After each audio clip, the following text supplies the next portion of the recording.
Hello everyone and welcome to SUNUP. I'm Lyndall Stout. This morning we want to start off by talking about ways you can improve your cattle herd. We're here with our extension beef cattle specialist Dave Lallman, and Dave, you have a real superstar here that you've been tracking for quite some time. Tell us about her. This cow's numbers, the guys know her out here at the North Range, is 230. She was born in 2002 and she's been a good cow. So our extension program the last few years, we've talked a lot about cow efficiency and improving your herd, and while doing that, trying not to increase input costs. So I thought she'd be a good example to talk about. And you brought your notes along. You've been tracking her all these 14 years, right? Yes, ma'am. That's another good thing. This cow's a really good example of what good records can do for you.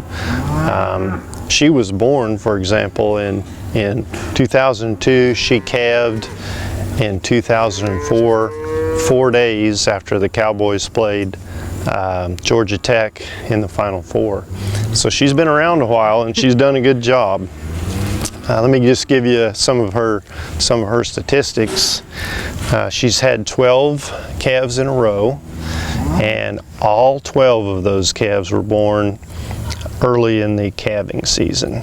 So one thing we tell producers is select your heifers keep the heifers that are born early and keep the heifers that are bred early. Well, this cow has had early calves almost every year. She's calved 4 times in April, the first week of April, 3 times, I'm sorry. The other 9 times she calved during the month of March, which is early in our calving season. Another interesting fact about this cow is out of those 12 years, she's had 9 opportunities to become pregnant to artificial insemination. Okay, 6 of those 9 times she's actually conceived to one-time AI, meaning she has a lifetime 67% conception rate to AI. Average conception rate in mature cows is somewhere around 50 to 55, so she's done well there too. 230's average actual weaning weight over those 12 calves that she's weaned so far, or 11 calves she's weaned so far. This is her 12th calf on the ground here, and we're weaning those today. But her average weaning weight has been 554. Average adjusted weaning weight is 583. So, that would be above herd average in our operation. We've kept all of her heifer calves, not because we knew she was going to last until she was 14 years old, but because they were good heifers. They were born early, they looked nice, they always weighed, above the herd average ratio. And so we've got 5 of her heifers back in our cow herd. So in terms of efficiency of the operation, she's kind of like your ideal cow. Ideal because she has done pretty much everything right every year for a long time. So if you want to talk about longevity as an important part of reducing costs, minimizing costs, because you don't have to develop a new heifer every year to replace her, it's an important aspect. And she's been extremely productive from that standpoint. What are the takeaways from this study and these observations for Oklahoma producers? Well, everybody's probably got a cow like this in their herd, okay? I'm not trying to tell you that she's necessarily anything special compared to other people's herds around. Everybody's probably got really productive cows like this. The thing is, do you have the records and the information to be able to pick them out and to be sure and save females or heifers out of those really good cows that have stood the test of time? So that's one thing, and we'd encourage everyone to go to your link on SUNUP and check out the record-keeping software fact sheet that we have. A lot of good information there for people to help them in their record-keeping efforts. A second thing is that we encourage people to do is use that information to gradually improve your herd productivity, especially from a reproductive standpoint and a longevity standpoint. Reproduction is not high in heritability, but it is heritable. And if you are able to take advantage of cows that do a good job year after year after year, eventually you'll wind up with a cow herd that really fit their environment well and are very efficient from that standpoint. And make your job a little easier on a lot of fronts. Absolutely. She's kind of been a problem-free cow. The guys out here tell us that they like this cow because she's never been a problem. In terms of late calving, odor problems, she's always had a good attitude. So those are all good things. Okay. Dave Lawman, great information. And for a link to those resources that Dave mentioned, just go to sunup.okstate.edu.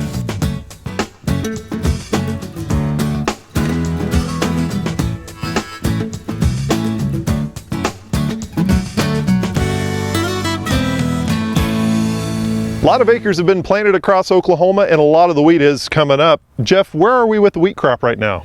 We're about half planted, a little more than half planted in Oklahoma. We were fortunate back early in the year and got some rain and were able to plant a lot of those dual purpose acres. Now about everything that's going in is primarily grain only acres, and we're entering our prime planting window for those grain only acres. This is really the optimal time to plant wheat for grain production in Oklahoma.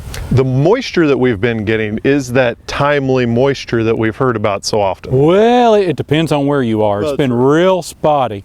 The southwest has gotten a little more moisture. Things are still pretty dry in northwestern Oklahoma. We need a good rain. We need a good rain kind of across the wheat belt of the state to help us out. There's a lot of wheat acres that have been dusted in northwest Oklahoma over the past couple of weeks, and we're going to need a good rain to get those acres out of the ground. Some of that wheat that was planted back early for wheat pasture that just started to emerge or maybe has a few leaves on it, a lot of that's just kind of sitting there waiting on some moisture. It's still okay, but if we want to have wheat pasture, we're going to need a rain pretty quickly to give that wheat a shot in the arm and get it to come on and make some wheat pasture. Some of the wheat that did come out of the ground had an armyworm problem in there. So we did have a lot of armyworms back earlier in the year. They caused some injury to some of that early emerging wheat. Really what producers need to do on that armyworm injured wheat is take a look at it, give it a few days and see if we have green growth, new growth coming out of those plants. Given the preference, if those plants are green and coming back to life, I would rather have those plants as opposed to a replant. If the injury was significant enough that those plants aren't coming back, or maybe areas of the field the plants aren't coming back, well, we might have to do a replant situation, and we still have a nice window to do that for grain production, kind of out of that forage window though. It's also important for our producers to remain vigilant over the coming month or so in terms of scouting for armyworms, because they can be an issue until we have that first killing freeze. And speaking of scouting, producers also need to be in the field right now watching for weeds, because we've actually, again, had the moisture, which is something we may not have had in previous years. Right. If you've had moisture, then you may have gotten that first flush of weeds. It doesn't matter what the crop is, right, whether it's corn, soybean, wheat, canola, whatever. The research has shown time and time again that killing those weeds when they're small is the most effective strategy in terms of preserving yield, and also it's a lot easier to kill small weeds. That's especially true with many of our grassy weeds, things like Italian ryegrass. If you let it make it through the winter, especially if you're grazing, it's tillered out, it's been grazed by those cattle, it's toughened up during the winter, and it's just much more difficult to kill in the spring. So keep an eye out there, know what weeds you have, and if you get an opportunity this fall, and generally we do in Oklahoma, to make some weed control applications, that's the time to do it. That you'll have a lot better weed control, and also it will improve your grain yield. Do you have advice for no-till producers versus conventional till?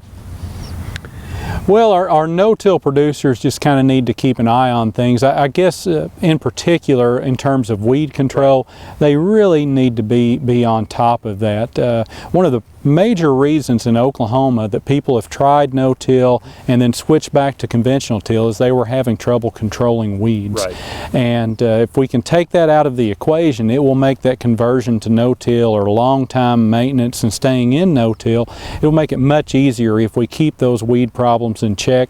Fall application of herbicides is one way to do that. Now, when it comes to soil nutrition, producers may or may not be seeing that enriched strip right now. It may not be showing up, Right. and that's actually a good thing. It means you don't need any nitrogen right now. If that enriched strip is already sticking out like a sore thumb, still not a major concern for Right. me, because wheat really, unless you're grazing, doesn't need much nitrogen through the winter.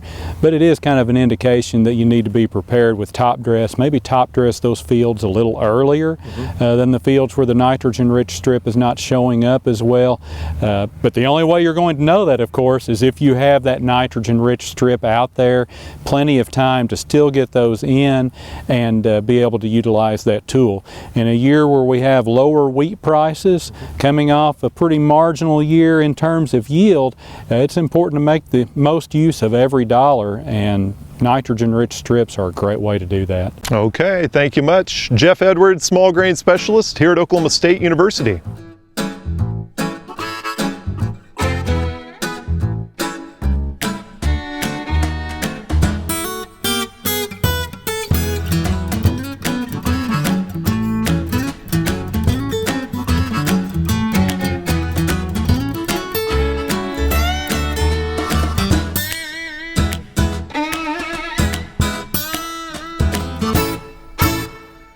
Hi, I'm Al Sutherland with your Mesonet weather report. Our above average air temperatures and below average rainfall has generated our first county burn ban in Oklahoma. On Monday, McCurtain County in far southeast Oklahoma declared a 30-day burn ban. It's a reminder that weather conditions are relative to your location. Just because a location has a higher rainfall average, they can still be the first to dry out. A 30-day rainfall map through Tuesday morning shows those blue areas of less than an inch that missed September rains. Idabel had the lowest rain total in the state, only 38/100ths of an inch. Rainfall was really scattered across the state, with amounts varying dramatically between Mesonet sites. Marshall recorded 97/100ths, and just 18 miles east of there, Lake Carl Blackwell collected 3 3/100ths inches. 11 more miles east of Stillwater, the 30-day rainfall total jumped up by another 2 inches to 5 24/100ths. Soil moisture from the surface down to 16 inches for the state shows lots of variation as well. Brown colors represent the dry areas on this map of percent of plant available water. Green areas are wetter. Lake Carl Blackwell was at 12%. 11 miles east, Stillwater had 97% of plant available water in the top 16 inches of soil. Here's Gary with more on our drier state areas. Thanks, Al, and good morning, everyone.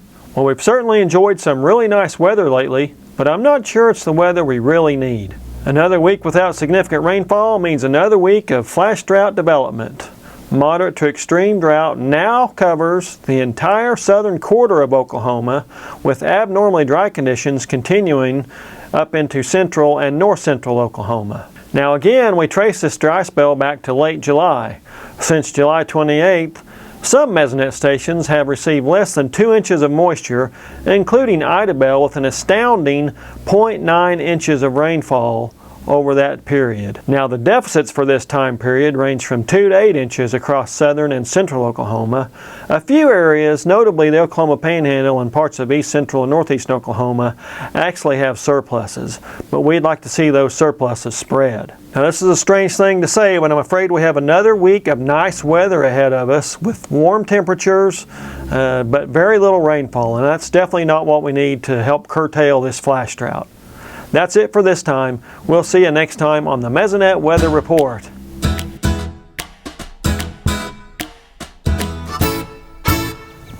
Cattle prices have been in a bit of a free fall the past couple of weeks. Joining us now is Daryl Peel, our livestock marketing specialist. And Daryl, help us sort it all out, if you will. Well, you know, big question, of course, is are we anywhere near the bottom of this thing? We have been in a major free fall. It's really coming out of the fed cattle market primarily. We got ourselves into a little situation. We've been pushing weights for several months, well over a year, but we finally reached a point where we've just pushed them too far. We have a big supply of heavy, very fat cattle right now that are weighing on the market. They're not really kind of what we need right now, these excessively fat cattle. So the market is forcing us to fix that situation, and I'm not sure we're quite there yet. We probably need a couple more weeks of good marketings to clean up that mess. Behind that, then things actually look significantly better if we do that. As you kind of look at the last few months of the year, do you think we're going to rebound then a little bit? Well, we certainly could see a significant rally in the fed cattle market, and the feeder cattle market would respond to that as well if we follow through and sort of fix this immediate situation that we have. I think the biggest danger of that is that, you know, right now, for example, there's about an $8 premium between the December live cattle contract and the October contract, which will be expiring here in another couple of weeks. And the biggest way to ensure that we don't see the rally into the last part of the year is to start waiting for it too soon and holding cattle. And so it's going to take some discipline on the part of feedlots in particular to follow through with the marketings we need to do here for the next couple weeks. You mentioned that. Anything else that could also jeopardize a rally in the next few months?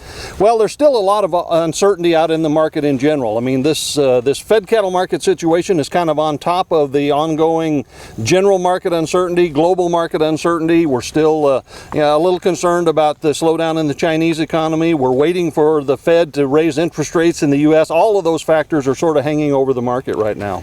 With all of this in mind, what should cattle producers do? What advice do you have for them? Well, I think, you know, potentially this fall offers a little something for everyone in Oklahoma, at least. Stocker producers, you know, the current drop we've had in feeder cattle prices may be a buying opportunity. We've got wheat pasture coming on in most cases. It's quite variable around the state, but I think we're going to have significant wheat pasture. So there may be a buying opportunity here for a short period of time. If we get the rally that I anticipate in both feeder and fed cattle prices following that, I think our cow-calf producers will see some of the losses they're seeing right now come back a little bit, and maybe it won't turn out quite as bad as they're currently expecting that it might be. And then also you're keeping an eye on the international trade picture and sort of some good news that's developing? You know, there was news out this week that the Trans-Pacific Partnership Agreement is finally in place, at least it appears to be. And so, you know, that's something we've been working on and waiting on for a long time. That's probably good news for the beef industry. Okay, you'll keep us posted. Daryl Peel, thanks a lot.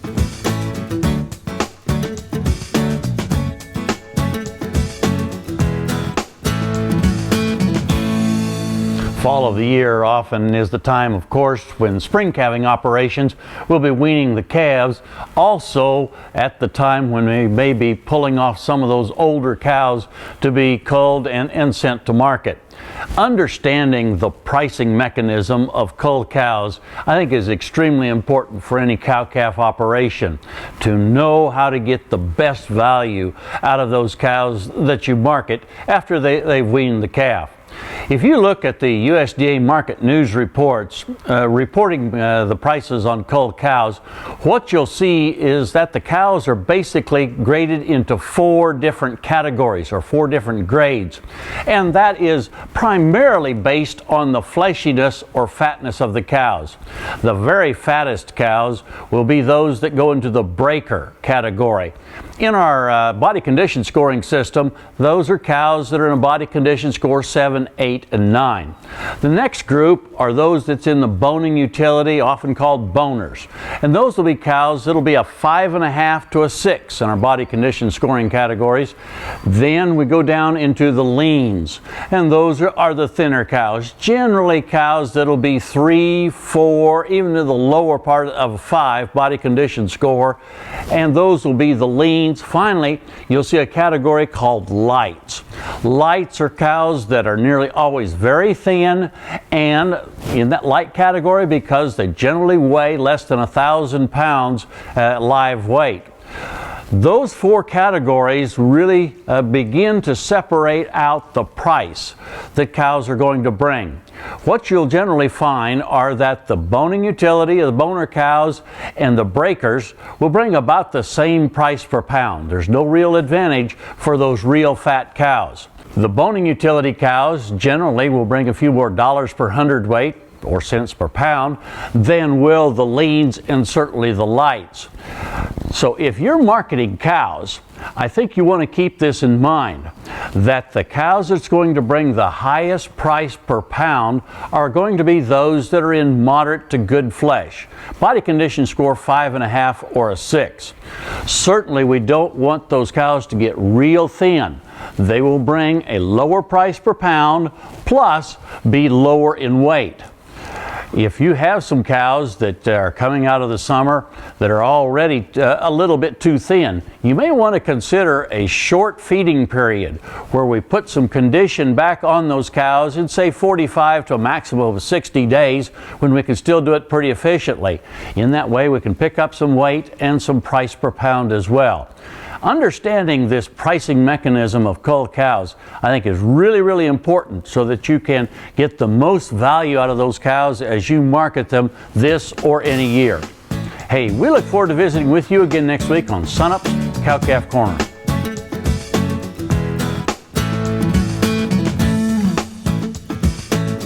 The WASDE report came out yesterday, and Kim, what was the impact on the industry? Well, we're going to have to wait till Monday or Tuesday to see the impact. I think Monday will be the important market day. We got the numbers on Friday at 11. The market and the analysts are going to go over those numbers. They're going to compare them to what they have, and they're going to decide, who's right, who's wrong, and what adjustments need to make. I think the big market day is going to be Monday to see what happens to our corn, sorghum, wheat, soybean prices. Okay, we'll check in with you about that next week. Now, talking about wheat, last week you said that the price had been grinding to that $5 mark. Now, did we actually break that again? Yeah, we broke $5. We said if we break 5 that we're going to challenge 520. If we can get through 520, go to 530. We went up to 521, tapped it, just barely through it, and then by the end of the week, I think we had traders covering some long positions just before the report. They drove the market back down. Again, like I said, Monday or Tuesday is going to be important days on where the wheat prices will break $5 on the bottom side. If it does that, I think it's going to go down and challenge that 480.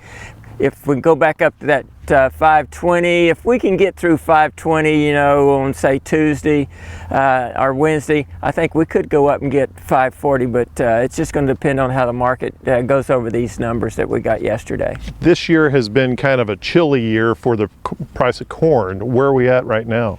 Well, you look at cash corn prices in Oklahoma, 340 to 370, depending on locations, and like you said, that's low. You look at that December corn contract, it's right at that $4 level. At least it hit it about midweek this week.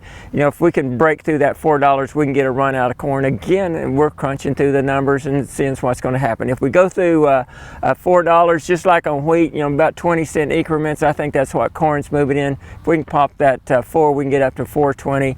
Or if we stay at 4, it's trading sideways between about 380 and 4, or about a 20-cent price range on that sideways movement. Sorghum prices running 19-20 cents less than corn. Remember last year when the Chinese were buying all the sorghum, we had sorghum at a premium to corn, where we're back to the normal market with sorghum being at a discount to corn. Now let's change another crop here. Soybeans, where are we at? Well, soybeans are where wheat and corn both are on short run up trends. We like that.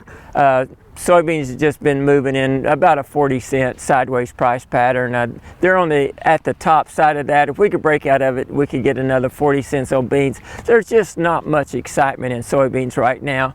We'll have to see what happens the next couple of days. So whether we're going to continue sideways movement, I don't expect us to go much lower, or where we can break out of that and maybe get a little run in beans like we have in corn and wheat. There just doesn't sound like there's much excitement in any of the commodities right now. Is it just that time of year? I think that's just the market right now. You know, the corn and bean harvest are started. They're analyzing, you know, they're getting close to half done. They're analyzing what's happened. They're looking at the world demand. I think the good news is we do have short run up trends, even though they're grinding their way up slowly in the wheat and the corn and soybeans. At least they're not going down or moving sideways. I think as we get through this harvest, Australia and Argentina are starting their wheat harvest in the next couple weeks, and see what happens there. And of course, it's dry in Australia. There's some concern. I think that's part of the reason we've seen these higher prices, but we could have some impact, at least on the wheat prices, on what's going on in the southern hemisphere. What do you have as far as information going for the for the wheat producer with all that wheat in the bin right now? Well, I think wheat producers just got to watch this market. I think they should sell on rallies, sell a little bit on rallies. You know, we used to have the third and third and third, and I still like that if you've got that in place. If not, then I would probably set a price target about every 20 cents and just sell a little wheat here and a little wheat there. And I enjoy talking to those farmers that sold that third at harvest for $5.20 or $5.40, even though they're holding some wheat right now. At least they got a third of it sold at that good price. Okay, thank you much, Kim Anderson, grain marketing specialist here at Oklahoma State University. So many people have such fond memories of their time in 4-H. So as part of National 4-H Week, we want to take a closer look at the impact the Youth Development Program has on Oklahoma. More than 20% of young people in Oklahoma are engaged in 4-H, an impressive number. And those who participate in 4-H clubs, according to researchers, are more likely to go on to higher education, contribute to their communities through volunteer activities, and less likely to engage in risky behaviors. 4-H is the world's largest youth organization and has been a fundamental part of Oklahoma communities for more than a century. Hundreds of members also take part in 4-H Roundup each summer on the Oklahoma State University campus. Research shows 4-Hers excel beyond their peers, thanks to the structured learning, encouragement, and adult mentoring that's all part of the program. From all of us at SUNUP, we want to say Happy National 4-H Week. To learn more, we've set up a link for you on the SUNUP website. That'll do it for us this week. Remember, you can find us anytime at sunup.okstate.edu and also follow us on YouTube and social media. From the North Range, where they're sorting out the first calf heifers, I'm Lyndall Stout. Remember, Oklahoma Ag starts at SUNUP.